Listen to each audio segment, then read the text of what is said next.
A friend of mine gave me this carving tool.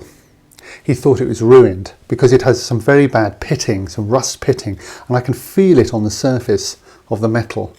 And the pitting, this rust, has come from keeping this tool in a tool roll in a humid place.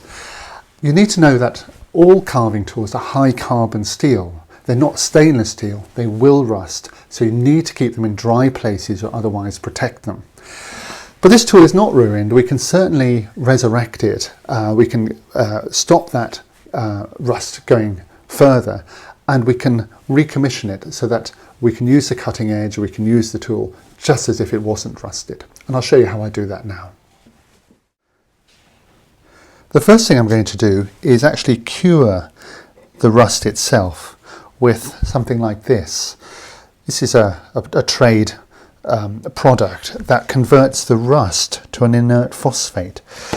What you do is you just coat on this liquid, and it'll go into the rust, little pitting, and you'll find that it'll turn the metal black,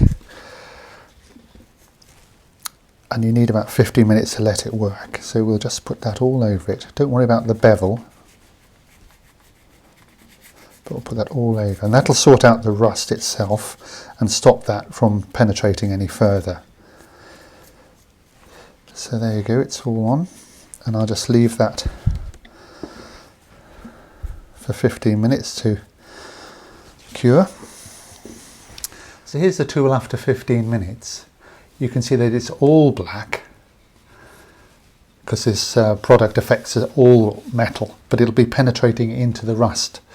So what we'll do now is I'll take some sort of oil, 3-in-1 light lubricating oil on the surface here, lots of that, and then some fine emery paper. This is metal paper, this one's 400 grit, and I'm going to start rubbing this surface.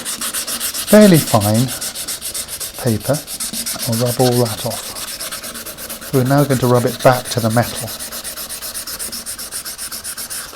and we can just wipe it off and see how it's going. So I'm going to take all this metal off.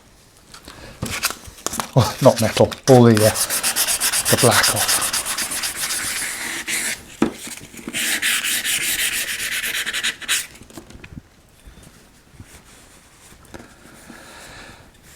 So it's now been cleaned up. This pitting will remain, there's nothing we can do about that, but it's much more tactile, it's much more smooth to the touch. Here's an old tool that I have. That's a Victorian tool, 120 years old, and you can see it's been worn down.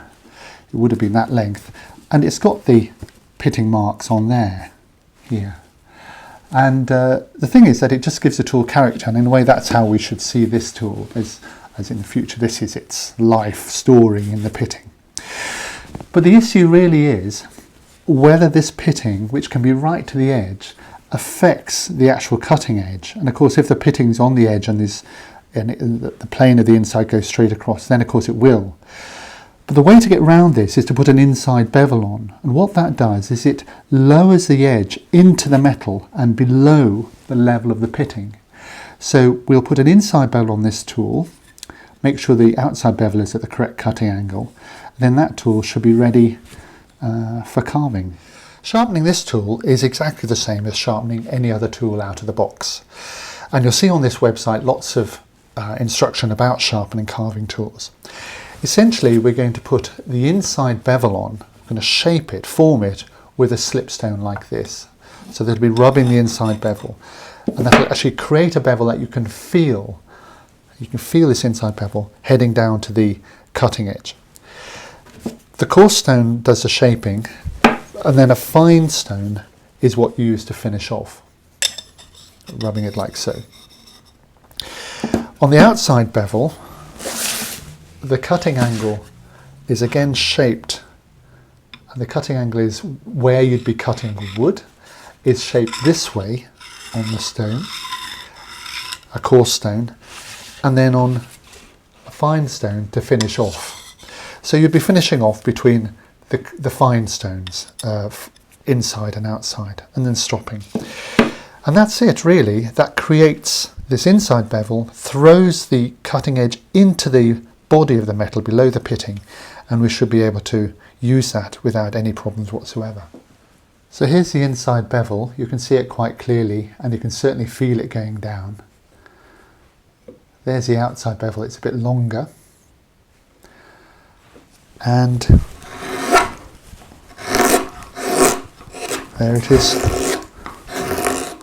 carving really beautifully. So, great tool, commissioned, back into service.